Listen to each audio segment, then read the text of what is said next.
नमः समस्तेभ्यः सुधीजनेभ्यः। श्रावणभाद्रपदमासयोरयं कालः उत्सवानां कालः वर्तते।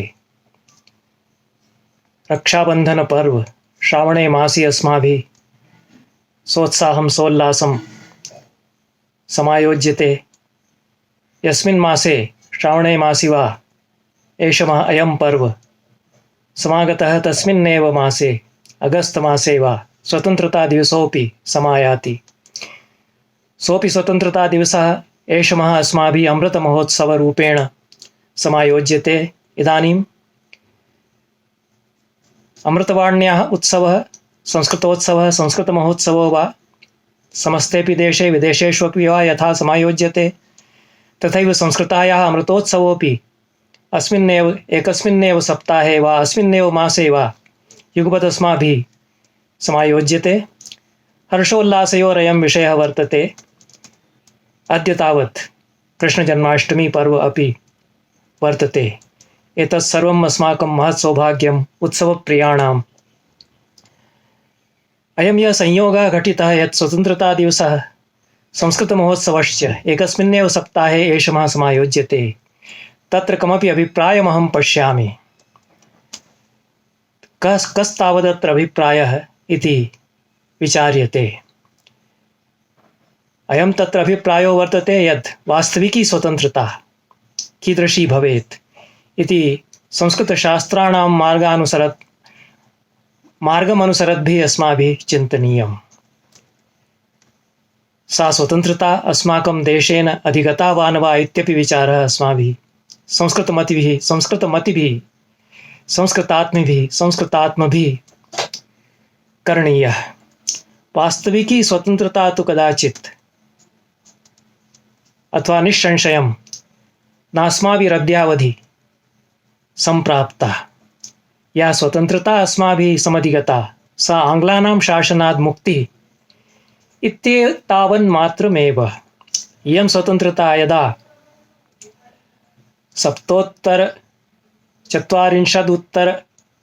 सप्तचत्वारिंशदुत्तर ऊनविंशतिशततमे वर्षे भारतेन प्राप्ता, तदा अस्माकम् एकेन संस्कृतकविना क्रान्तिकारी कविना हरिदत्तपालिवाल निर्भयेन लिखितम् इयं गीतिः तेन लिखिता।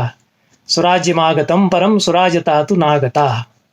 स्वराज्यं तु अस्माभिः प्राप्तं किन्तु वास्तविकं स्वराज्यम् अस्माभिर्नाधिगतम्। अस्माकं कवयः एतदेव आमनन्ति यत् इयं या स्वतन्त्रता प्राप्ता सा तु वास्तविकी स्वतन्त्रता नास्ति। अस्माकं प्रज्ञावन्तः बुद्धिजीविनोऽपि मनीषिणोऽपि वा एतदेव कथयन्ति। तर्हि वास्तविकी स्वतन्त्रता कीदृशी भवेत्, कथं सा अस्माभिः सम्प्राप्या इति अद्य तावत् अस्माभिः विचार्यते। संस्कृतद्वारेण संस्कृतस्रोतोभिः कीदृशी वास्तविकी स्वतन्त्रता इति अस्माभिः ज्ञातुं शक्यते।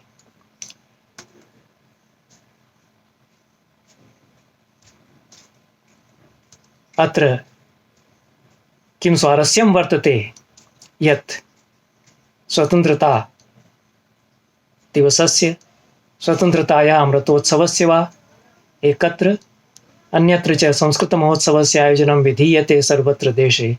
अत्र स्वारस्यं किमपि वर्तते, तदेव स्वारस्यं मया विचार्यते। व्याकरणशास्त्रपरम्परायां शब्दः प्रकाशकः आरम्भकश्च मतः। इदमन्धं तमः कृत्स्नं जायेत भुवनत्रयं यदि शब्दावयं ज्योतिरा संसारान्न दीप्यते। तो शब्दावयेन ज्योतिषा सर्वं जगत् प्रकाशितम् इति अस्माकम् आचार्याः इति अस्माकं विचारकाः भर्तृहरिदण्डी प्रभृतयः समामनन्ति। शब्दस्यैव आलोके व्यवहाराः प्रतीयन्ते। न केवलं मनुष्याः अपि तु जन्तवोऽपि तिर्यञ्चोऽपि तेनैव वस्तुतः नियमिताः नियन्त्रिताः भवन्ति इति ते आचार्याः कथयन्ति। पतञ्जलि भर्तृहरि प्रभृतयः शब्दात्मनि ब्रह्मणि निखिलं जगद्विश्रान्तम् इत्यपि एतेषाम् अभिप्रायो वर्तते। यदि शब्दो न भवति तर्हि विश्वं न भवति। तर्हि ऋग्वेदे वागम्भृणी सूक्तं वर्तते। तत्र वाक् स्वयं वदति यन्निखिला सृष्टिर्मयैव विरच्यते। अहमेव स्वयमिदं वदामि जुष्टं देवेभिरुतमानुषेभिः यं कामये तमुग्रं प्रणोमि तं ब्रह्माणम् इत्यादिकं वागम्भृणि तत्र मंत्रे कथयति। वागेव विश्वा भुवनानि जज्ञे इत्यप्यन्यत्र मंत्रे ऋग्वेदे निगदितम्। अत्र स्वारस्यं किं वर्तते, आशयः कः वर्तते। यथा व्याकरणदर्शने आचार्याः प्राहुर्यत् शब्दः न केवलं प्रकाशकः अपितु आरम्भकोऽपि वर्तते। न केवलम् अर्थान् प्रकाशयति अपितु आरभते, जगत् आरभते, सृष्टिम् आरभते। तो शब्देन ज्ञानं भवति इति तु सत्यं। व्यवहाराः तत्र शब्देन भवन्ति, भाषया व्यवहाराः भवन्ति, किन्तु भाषया वाचा वा शब्देन वा जगत् सृज्यते, जगत् नियम्यते इति रहस्यं तत्र आचार्याणां किमपि अभिमतं वर्तते। ज्ञानस्य प्रकाशः सत्येन जायते इति यथा सत्यं, तथैव शब्देन वाचा वा सृष्टेरारम्भोऽपि जायते इति इत्यस्माकं ऋषीणां चिन्तकानाम् आशयः वर्तते। तर्हि कोऽसौ शब्दो येन आरम्भः जायेत, तेन शब्देन स्वतन्त्रतायाः अपि समारम्भो जायेत इति मन्तुं शक्यते। यान् शब्दान् वयम् आलपामः, ये शब्दाः मया अत्र अस्मिन् व्याख्याने कथ्यन्ते वा, तैस्तु सृष्टिर्न स्यात्, तैस्तु जगतः आरम्भः न स्यात्, तैस्तु नूतना सृष्टिर्न स्यात्, नवारम्भाः तैः न कदाचित् स्युः। के तावत् शब्दाः सन्ति यैः सृष्टिर्नवायेत, नवीना रचना जायेत। यदि नवीनां रचनां कर्तुं प्रभवामः, यथा विश्वामित्रेण नवीनः स्वर्गः रचितः, तर्हि स्वतन्त्राः स्याम। तर्हि येन शब्देन यया वाचा नवीना सृष्टिर्भवेत्, तस्याः वाचः तस्य शब्दस्य स्वरूपं विचारणीयम्। सः शब्दः उच्चरितमात्रः शब्दः न भवति। वाचः चत्वारि रूपाणि भवन्ति इति अस्माकं ऋषयः कथयन्ति। चत्वारि शृङ्गास्त्रयश्चास्य पादास्तानि विदुर्ब्राह्मणा ये मनीषिणः, गुहा त्रीण्यङ्गिता अनेङ्गयन्ति तुरीयं वाचो मनुष्या वदन्ति। तो चत्वारि रूपाणि भवन्ति वाचः। अस्याः वाचा यत् तुरीयं रूपं, वैखरी रूपं यद् वर्तते तदेव मनुष्याः वदन्ति। अन्यानि यानि त्रीणि रूपाणि सन्ति तानि तु गुहायां निहितानि सन्ति, तानि सर्वैः न गोचरं कर्तुं शक्यन्ते। सर्वेषां कृते ते प्रत्यक्षं गोचरी कर्तुं नैव शक्यन्ते इति यद् महर्षीणां ऋषीणाम् आशयः वर्तते, तदेव वाक्यपदीयकारैः भर्तृहरिभिः स्फोरितं वाक्यपदीये। तैस्तु पश्यन्ति मध्यमा वैखरी चेति त्रीणि रूपाणि वाचः प्रतिपादितानि वाक्यपदीये। परायाः वाचः प्रतिपादनं तैः साक्षात् न विहितं। परा पश्यन्ति मध्यमा वैखरी इति चत्वारि रूपाणि वाचः वाण्याः वा सन्ति। यद् मन्त्रे निगदितं चत्वारि शृङ्गास्त्रयश्चास्य पादाः इति, तत्र यानि चत्वारि रूपाणि सङ्केतितानि ऋषिभिः, तानि परा पश्यन्ति मध्यमा वैखरी इति चत्वारि रूपाणि सन्ति। तत्र परायाः वाक् वर्तते, सा परमे पदे प्रतिष्ठिता वर्तते। अत्यन्तं निगूढत्वात् कैश्चिदेव तस्याः अनुभवः कर्तुं शक्यते। व्याकरणस्यापि तत्र विषयः साक्षात् न भवति इति कृत्वा वैयाकरणैः भर्तृहरिभिः सा न तथा प्रतिपादिता। ये तत्त्वदर्शिनो दार्शनिकाः वा भवन्ति ते परां परामर्शन्ति। तर्हि परायाः स्वरूपं किं, कथं तैः प्रतिपादितं, कथं च तस्याः गोचरता स्यात्। सोमानन्दोत्पल देवादिभिः अभिनवगुप्तादिभिर्वा शैवशास्त्रे परायाः वाचोपि निरूपणं कृतम्। एते पारदृश्वानः आचार्याः सन्ति। एते परां वाचं प्रतिभाम् इत्याहुः। प्रतिभैव परा वाक् वर्तते। सा च प्रतिभा स्वातन्त्र्यरूपिणी वर्तते। सा प्रतिभा यदि अस्माभिः अधिगन्तुं शक्यते तर्हि स्वातन्त्र्यं प्राप्तुं शक्येत इति तर्हि निष्कर्षः स्यात्। तर्हि परावाक् कुत्र वर्तते? शिवः शक्त्या युक्तो विश्वम् उन्मीलयति। आनन्देन लीलया वा असौ आत्मानमेव आत्मना रचयति। चैतन्यम् आनन्दः इच्छा ज्ञानं क्रिया चेति पञ्चरूपाणि परावाग्रूपायाः प्रतिभायाः अस्यां सृष्टिप्रक्रियायाम् एतैः आचार्यैः मनीषिभिः प्रतिपादितानि। तत्र आनन्दोऽपि स्वातन्त्र्यम् इति तैः कथितम्। उपनिषत्स्वपि एतदेव समाम्नायते। आनन्दाद्येव खलु इमानि भूतानि जायन्ते आनन्दं प्रयन्त्यपि संविशन्ति चेति। आनन्दो वै ब्रह्म इति तैत्तिरीयादिषु छान्दोग्यादिषु उपनिषत्सु ऋषिभिः कथितम्। आनन्देन सृष्टिर्भवति, आनन्दे स्वातन्त्र्यं स्यात् इति तत्र तेषाम् अभिप्रायः प्रतीयते। अयमेव आनन्दः स्वातन्त्र्यशक्तिरपि। आनन्दशक्तिरेव स्वातन्त्र्यम् इति तन्त्रालोके अभिनवगुप्तेनापि उक्तम्। किन्तु दुर्घटकारित्वात् स्वाच्छन्द्यान्निर्मलादसौ स्वात्मप्रच्छादनक्रीडापण्डितः परमेश्वरः। स्वात्मप्रच्छादनक्रीडापण्डितः स्वाच्छन्द्यात् तत्र दुर्घटकारित्वं तस्मिन् वर्तते। अन्यत्र यद् घटितं न भवति, अन्यैर्यद् घटितं न घटयितुं न शक्यते तदसौ घटयति। स्वाच्छन्द्यं नाम किम्? निरङ्कुशत्वं स्वाच्छन्द्यं न भवति। अनुशासनहीनता तु न स्वातन्त्र्यं भवति। स्वैराचारोऽपि स्वाच्छन्द्यं स्वातन्त्र्यं वा न भवति। तत्स्वरूपं तैः प्रकाश्यते। अभेदे भेदावभासनं भेदावभासेऽपि चाभेदः इति परमेश्वरस्य स्वाभाविकं पारमेश्वर्याख्यं यत् स्वातन्त्र्यं सामर्थ्यं वा तदेव तस्य स्वाच्छन्द्यम् इति तत्र तेषां रहस्योन्मीलनं तैः कृतं वर्तते। मनुष्यस्यापि स्वाच्छन्द्यं स्वातन्त्र्यं वा एतदेव वर्तते। अभेदे भेदावभासनरूपं भेदावभासेऽपि च अभेदरूपं वा यत् सामर्थ्यं वर्तते तत् स्वाच्छन्द्यं स्वातन्त्र्यं वा वस्तुतः वर्तते।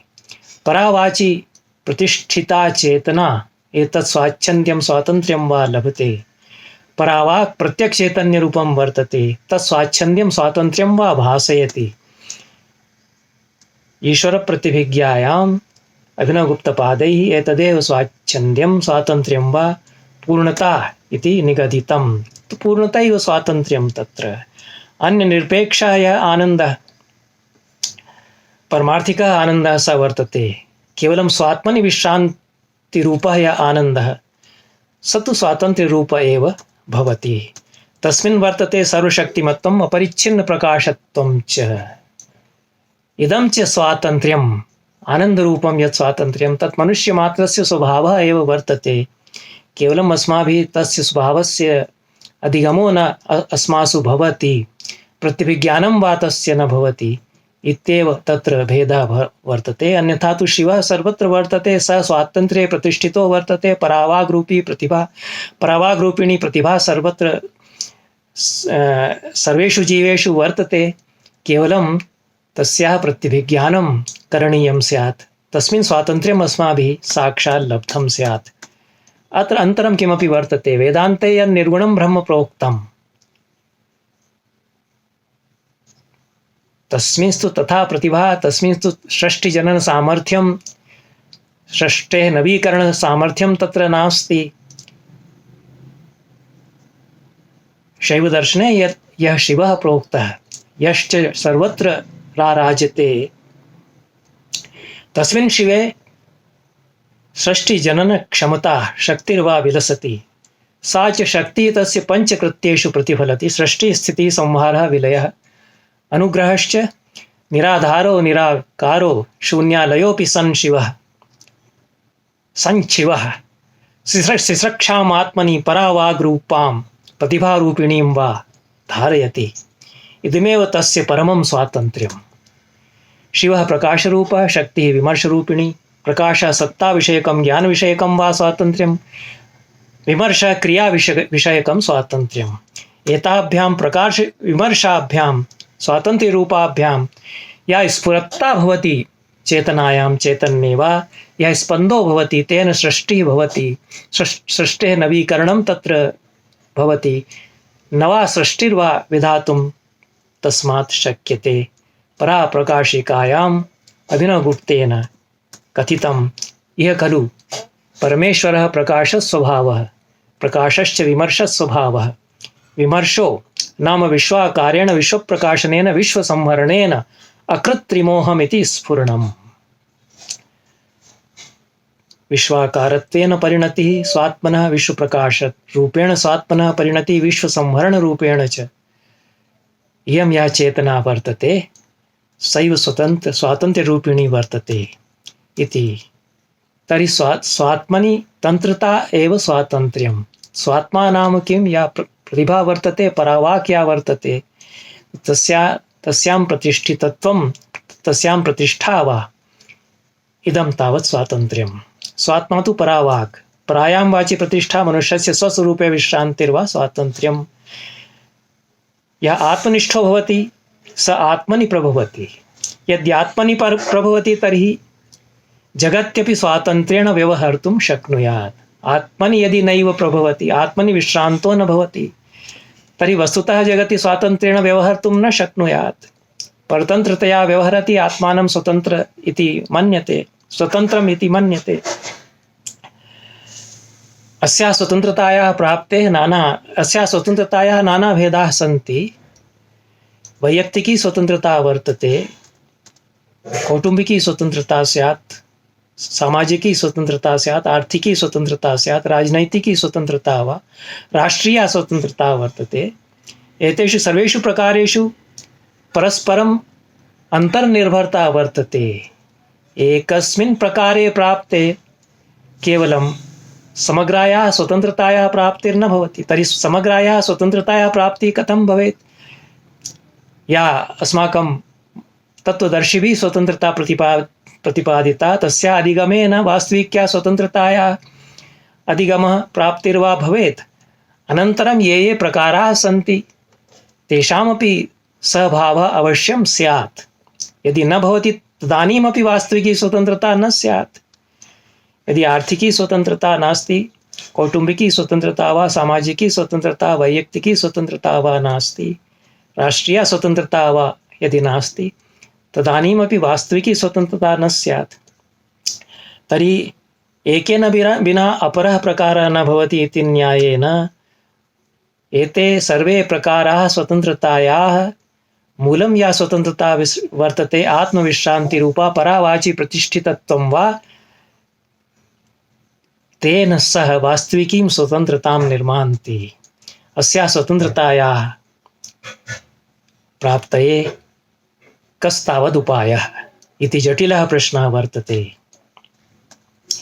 ये मार्गाः सन्ति आर्थिक्याः स्वतन्त्रतायाः प्राप्तये, राजनीतिक्याः स्वतन्त्रतायाः प्राप्तये, वैयक्तिक्याः स्वतन्त्रतायाः प्राप्तये, ते अवश्यम् अभ्यसनीयाः। ते भवन्तु। तेषाम् अभ्यासं विना अथवा तान् विनापि वस्तुतः स्वतन्त्रता न स्यात्। मूलं यद् वर्तते सर्वासां स्वतन्त्रताणां तदपि अवश्यं रक्षणीयं। मूले नास्ति कुतो शाखा, कुतो वा प्ररोहः स्यात्। आत्मस्वरूपविश्रान्तिर्या मनुष्यस्य वर्तते मूलं, परायां वाचि विश्रान्तिर्वाया वर्तते मूलं। यस्य उपदेशः क्रियते अस्माकं ऋषिभिः, अस्माकं तत्त्वदर्शिभिः, तत्तु रक्षणीयमेव। तेन मूलेन सह या शाखा प्रशाखा सन्ति स्वतन्त्रतायाः, तेऽपि सम्पन्ना भवन्तु इति तत्र स्वतन्त्रतायाः स्वरूपम् अस्माभिः ज्ञातव्यम्। तत्र निष्कर्षतया एतद् वक्तुं शक्यते यद् द्विविधं भवति स्वातन्त्र्यम्। एकं तु परया विद्यया अधिगतम्, अपरं तु अपरया विद्यया अधिगतम्। तो द्वे विद्ये उपनिषत्सु प्रतिपादिते, परा च अपरा च।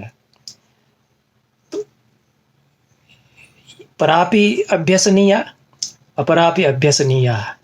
मूलं परायां वाचि वर्तते, परायां विद्यायां मूलं सन्निहितं वर्तते।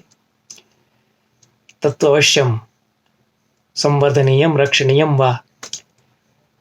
अपरायाः विद्यायाः ये अधिगमा भवन्ति तेऽपि अवश्यं स्युः। परात्परं चैतन्यम् एकं वर्तते, तदात्मानं विस्तारयति। इयम् आत्मविस्मृतिस्तस्य स्वतन्त्रता वर्तते। एवमेव कविः आत्मानम् उत्तमरचनायां चित्रकारः श्रेष्ठकलाकृतौ आत्मानं विस्तारयति। इयं तस्य स्रष्टुः स्वतन्त्रता वर्तते। सा तु अवश्यं स्यादेव। तर्हि अनुशासनं भवतु, स्वात्मनि तन्त्रत्वं भवति, विस्तारस्य तत्र स्वाच्छन्द्यमपि, तस्य चैतन्यस्य विस्तारो यथा स्यात् तथा स्वाच्छन्द्यमपि भवतु, आत्मविस्तृतिरपि भवतु इति उभयमपि काम्यते। अनुशासनं यदि केवलं शासनं भवति तदा तु परतन्त्रता स्यात्। यदि तर्हि केवलं शासनं मा भूत्, केवलं राज्यं मा भूत्, स्वराज्यं स्यात्। तत्र राज्ये स्वत्वं योजनीयं स्यात्। यदि स्वत्वं नास्ति तर्हि केवलं राज्यं भवति, स्वराज्यं न भवति। यदि स्वत्वं न भवति तर्हि तन्त्रः भवति, तो तन्त्रत्वं स्यात्, स्वतन्त्रत्वं न स्यात्। एकत्वं च विकल्पानाम् अन्वेषणं च अनुशासनं च शासनान्मुक्तिश्च इति कापि प्रक्रिया अस्माकं तत्त्वदर्शिभिः प्रतिपादिता। सा प्रक्रिया अस्माभिः अवगन्तव्या। सा प्रक्रिया कथम् अस्माभिः अभ्यस्येत इत्यपि विचारणीयम्। अस्माकं सर्वाणि शास्त्राणि स्वतन्त्रतायाः इदमेव दर्शनं प्रतिपादयन्ति, परिपोषयन्ति। व्याकरणशास्त्रं वा भवतु, अलङ्कारशास्त्रं वा भवतु, न्यायदर्शनं वा भवतु, योगदर्शनं वा भवतु, सर्वत्र स्वतन्त्रतायाः इयं व्यवस्था वर्तते। शास्त्रेषु व्यवस्था एतादृशी वर्तते, शास्त्रसंरचनायामपि व्यवस्था एतादृशी वर्तते। तेनैव शास्त्रानुशासनं शक्यं भवति। व्याकरणे उत्सर्गापवादव्यवस्था वर्तते। उत्सर्गोऽपि भवतु, अपवादोऽपि भवतु। केवलम् उत्सर्गैः समग्रं व्याकरणं न ज्ञायेत, अपवादव्यवस्थापि ज्ञातव्या स्यात्। उत्सर्गस्तु सामान्यो नियमः, अपवादः तं बाधते। उत्सर्गः व्याकरणस्य आत्मानुशासनम्, अपवादः तस्य बन्धनात्, उत्सर्गस्य बन्धनात् मुक्तिः इति आत्मानुशासनमपि भवतु। यत्र यत्र मुक्तिः काम्यते तत्र मुक्तिरपि भवतु इति भगवता पाणिनिना समग्रेऽपि व्याकरणे इयं व्यवस्था कृता। क्वचित् बाहुलकं चतुर्विधं प्रतिपादितं तेन, क्वचित् नामधातवः प्रतिपादिता। तैः स्वैरं नवीनाः शब्दाः निर्मातुं शक्यन्ते। यगन्तलुगन्तप्रक्रिया तेन प्रतिपादिता। विकल्पाः बहवः प्रतिपादिताः। वार्तिकेषु तादृशी व्यवस्था एवं कृता। एतदेव कारणं यत् संस्कृतं जीवति। तत्र अनुशासनं वर्तते, स्वस्य तन्त्रत्वं वर्तते, और यत्र यत्र विकल्पाः सन्ति शक्यसम्भवाः तत्र तत्र विकल्पाः कथं भवेयुः इत्यपि व्यवस्था तत्रैव विहिता, शास्त्रेष्वेव विहिता इति। व्याकरणशास्त्रे, अलङ्कारशास्त्रेऽपि शब्दानुशासने यथा तथैव काव्यानुशासनेऽपि इयं व्यवस्था अस्माकम् आचार्यैः कृता। इदं कार्यकारणसम्बन्धनिर्मितं जगत् यद्वर्तते तदेव काव्यरचनायाम् आधारभूतं वर्तते। यानि कारणानि, यानि कार्याणि, यानि सहकारिणी, तान्येव विभावानुभावव्यभिचारिरूपेण तत्र काव्ये निरूप्यन्ते कविना। किन्तु कविप्रतिभा तत्र अन्यथा करणं करोति। तेन काव्यस्य स्वकीयं साम्राज्यं निर्मीयते, स्वराज्यं काव्यस्य निर्मीयते। तदेव नियतिकृतनियमरहितं लादेकमयं च भवति इति। कविप्रतिभा बहुली भवने विकल्पानुसन्धित्सया च ये सामान्याः नियमाः सन्ति तान् नियमान् अतिक्रामति। अतएव प्रतिभायाः समादरः अस्माभिः करणीयः। यदि अतिक्रमः प्रतिभया कृतः तर्हि तत्र किमपि रहस्यं कारणं वा स्यात्। कविः लोकयात्रया विवशीकृतो न भवति, लोकयात्रामसौ वशीकरोति। अस्माकम् आचार्याः एतदेव कथयन्ति। कविवचना यत्ता च लोकयात्रा सैव निःश्रेयसमूलम् इति काव्यमीमांसायां राजशेखरेण प्रत्यपादि। ये ऋषयः सन्ति तेषां वचनेषु आयत्ता भवति लोकयात्रा विश्वयात्रा सृष्टिः वाचि नियंत्रिता भवति। तो वाचा तस्याः अनुकूलनं तस्यां परिवर्तनं तस्यां नवीनता वा आपादयितुं शक्यते। यदि जनाः केवलं शासननिर्भराः तदानीं तु वास्तविकं स्वातन्त्र्यं न भवति। शासनापेक्षितायां स्वातन्त्र्यं न स्यात्। आत्मानुशासनेन शासनं जनाः यदा सञ्चालयन्ति तदा वास्तविकी स्वतन्त्रता स्यात्। अद्यत्वे जनाः वयं वा शासनमुखापेक्षिणः स्मः। जनाः सन्ति वा? कोटिकोटिनिर्धनाः जनाः बुभुक्षिताः जनाः निःशुल्कान्न वितरणाय शासनम् अवलम्बन्ते। राशनकार्डद्वारेण मम एतदन्नं भवतु इति कामनया कोटिकोटिजनाः नियन्त्रिता भवन्ति। एतत्तु स्वातन्त्र्यं न भवति। इदं तु घोरं पारतन्त्र्यम्। तर्हि अयं तत्र प्रश्नः जागर्ति यद् अपि नाम तथाकथित स्वातन्त्र्यकाले अधिकं च परतन्त्रायते भारतीय जनता इति तत्र प्रश्नः जागर्ति। यत् राज्यं यत् शासनं वा एवं विधां परमुखापेक्षितां पोषयति। जनतायै आत्मनिर्भरतायाः आत्मानुशासनम् आपादयितुम् अवसरान् यदि न ददाति तच्छासनं पारतन्त्र्यं पोषयति। मनुष्यस्य आदिभौतिकादिदैविकाध्यात्मिकेषु त्रिष्वपि स्तरेषु विकासाय अवसराणाम् अनवाप्तिः परतन्त्रता। अस्याः अनवाप्तेः यत् कारणं वर्तते तस्य निरासः स्वतन्त्रतायां प्रतिष्ठा। अस्माकं संस्कृतौ दानस्य माहात्म्यं प्रतिपादितं। ये निर्धनाः असमर्थाः सन्ति ते समर्थैः दीयमानेन दानेन जीवन्तु। किन्तु तेन यदि स्वातन्त्र्यस्य उच्छेदः भवति तर्हि तद्दानं वास्तविकं दानं न स्यात्। वास्तविकं दानं कीदृशं स्यात्?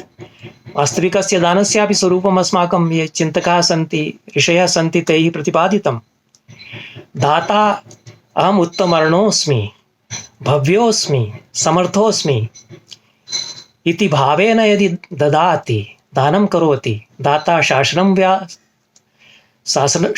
वा स्यात् कश्चन रईशो वा स्यात् कश्चन कार्पोरेट् जनो वा स्यात् यो वा कोऽपि स्यात् यद्यनेन भावेन दानं कुरुते ग्रहीता च अहम् अधमर्णोऽस्मि अहं हीनोऽस्मि अहम् आत्मनिर्भरो नास्मि मम वृत्तिर्नास्ति अतएव एतदन्नं गृह्णीयाम् इति विचारेण यदि दानं स्वीकरोति तदा तद्दानं वास्तविकं दानं न भवति इति दानस्य स्वरूपं धर्मशास्त्रेषु वास्तविकस्य दानस्य स्वरूपं प्रतिपादितं। वास्तविकं दानम् इदानीं न भवति इति तु सत्यं। सर्वत्र अहं भावेन दानम् अस्माभिः क्रियते। मयापि यदि दानं क्रियते तर्हि एतदहं ददामि।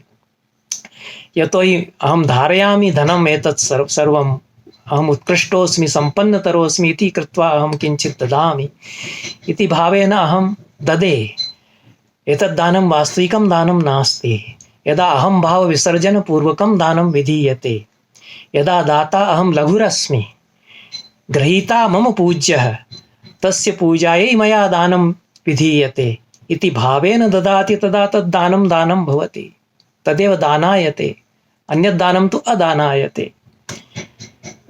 यत्र अनुग्राह्यानुग्राहकभावो भवति अहम् अनुग्राहकः अयं च अनुग्राह्यो जनः इति भावेन दानं विधीयते तन्न दानं।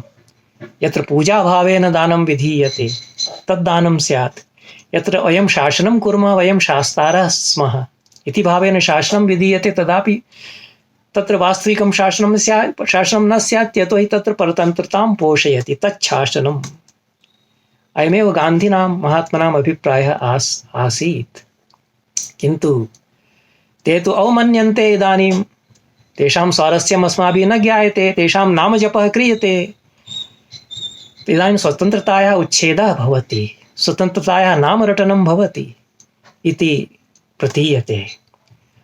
एकोऽहं बहुस्याम् इति उपनिषदुक्तेः बहुली भवने बहुलतायां संस्कृतस्य स्वाधीनचेतना या राराजते तस्यां स्वातन्त्र्यं कचति विकसति। इयं या चेतना वर्तते संस्कृतस्य सा भूम्नि विश्राम्यति। यो वै भूमा तत् सुखम्। तस्मिन् भूम्नि तस्मिन् अनन्ते अनन्त्येव इयं चेतना विश्राम्यति।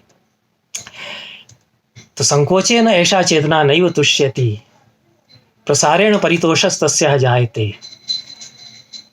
अस्माभिः एतद् विलोक्यते यत् संस्कृतस्यापि संकुचितीकरणं क्वचित् क्रियते।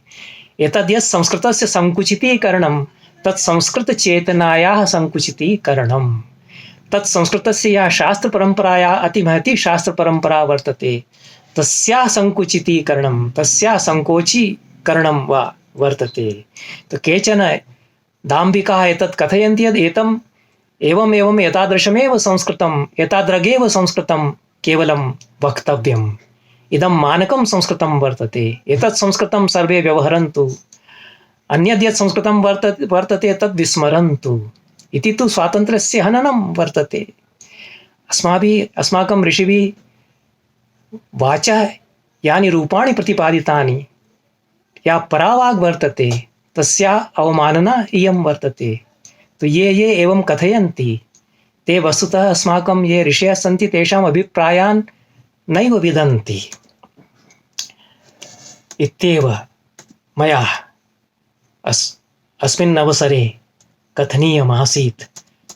अयमेव तत्र अभिप्रायो वर्तते, यद्या वास्तविकी स्वतन्त्रता वर्तते तस्या अधिगमः कथं जायताम् इत्यस्माभिः पूर्वाग्रहान् परिहाय विचारणीयम्। भाषाया व्यवहारेऽपि तथैव। याः नानारीतयः सन्ति, नानाशैल्यः सन्ति संस्कृते, तेषु अस्माकं चेतना यथा उन्मीलति तत्र आनन्दः यथा राराजते, आनन्दस्य साम्राज्यं तया चेतनया तेषु रूपेषु यथा यथा विस्तार्यते तस्य रक्षा अस्माभिः करणीया।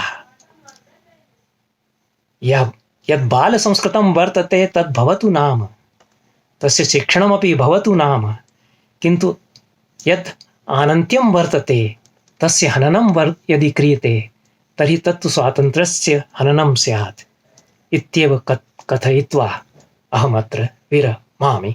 धन्यवादाः।